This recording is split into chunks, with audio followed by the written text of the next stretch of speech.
And then Jason Kidd spoke before to Malika Andrews and Richard Jefferson and that whole crew on the desk.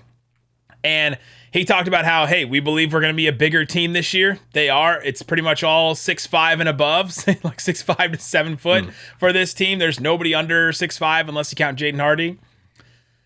And he also said Spencer's going to start and JaVale's going to start. We've been waiting to hear, okay, is this JaVale McGee starting thing real? Because Chris Haynes reported it when the signing happened, and now it seems to be a real thing. Yeah, I mean, once Chris Haynes and, even McMahon, I think McMahon said it too, that, about JaVale starting, I was like, all right, well, I didn't think there's any doubt that Dinwiddie was going to start just because I think they need another ball handler out there. So you do your math. Well, then at this point, assuming obviously Christian Wood is starting, then it's either Dorian or Reggie.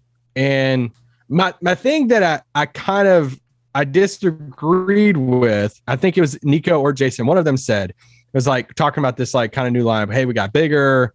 Even Jason, kidded about it. He's like, no disrespect to Jason's height, Jalen's height and everything. But one of them said, hey, I think we have more offense off the bench now. He said that in that answer when he said, we're going to start Dinwiddie, we'll start JaVale, and we'll have more offense coming off the bench. And I was like, I don't know if that works that way. Yeah, I don't think I agree with that. Just because you're swapping, you're moving Reggie to the bench, and I guess your main reason for that is that you're bringing Tim back. But it's like and Hardy, I guess too.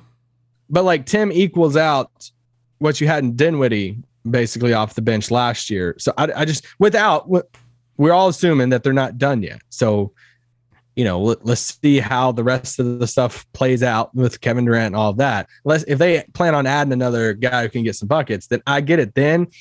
But I don't know if I fully agree that they have more offense coming off the bench. Well, and just remember what the starting lineup was last year, right? It was Dwight and Porzingis and Tim and Dorian and Luka. That was the starting lineup to start the year last year.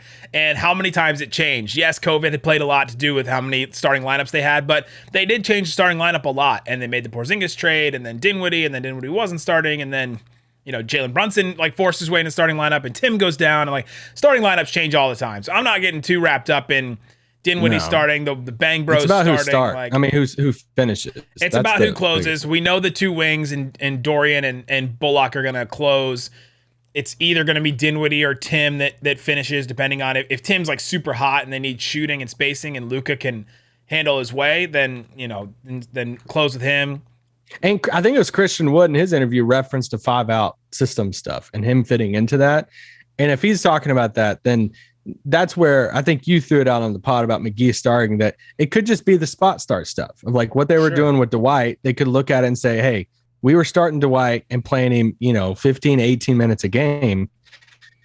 Hey, yeah, we're going to tell them that, but we're going to start McGee, but he's going to be coming out 5 minutes into the game, and Reggie's going to come in, and now we're, Christian Wood at the center spot. So we're still going to see a lot of 5-out stuff with Christian Wood at the 5 and Dorian at the 4. It just, they're going to sugarcoat a little bit at the beginning, probably. Or even with Wood and Maxey, right? The Mavs have options. This team, everybody's 6'5" to 6'10", basically. There's a lot of options there, and guys that can be moved around and stuff. So we'll talk about that a lot more as the season goes on, but that's Summer League. That's a couple of the comments from Jason Kidd and stuff. Let us know in the comment section below. What do you think about Jaden Hardy? What do you expect from him going forward? Guys, we'll be back on Monday with another one. Thanks so much for listening to Locked On Mavs. Peace out. Boom!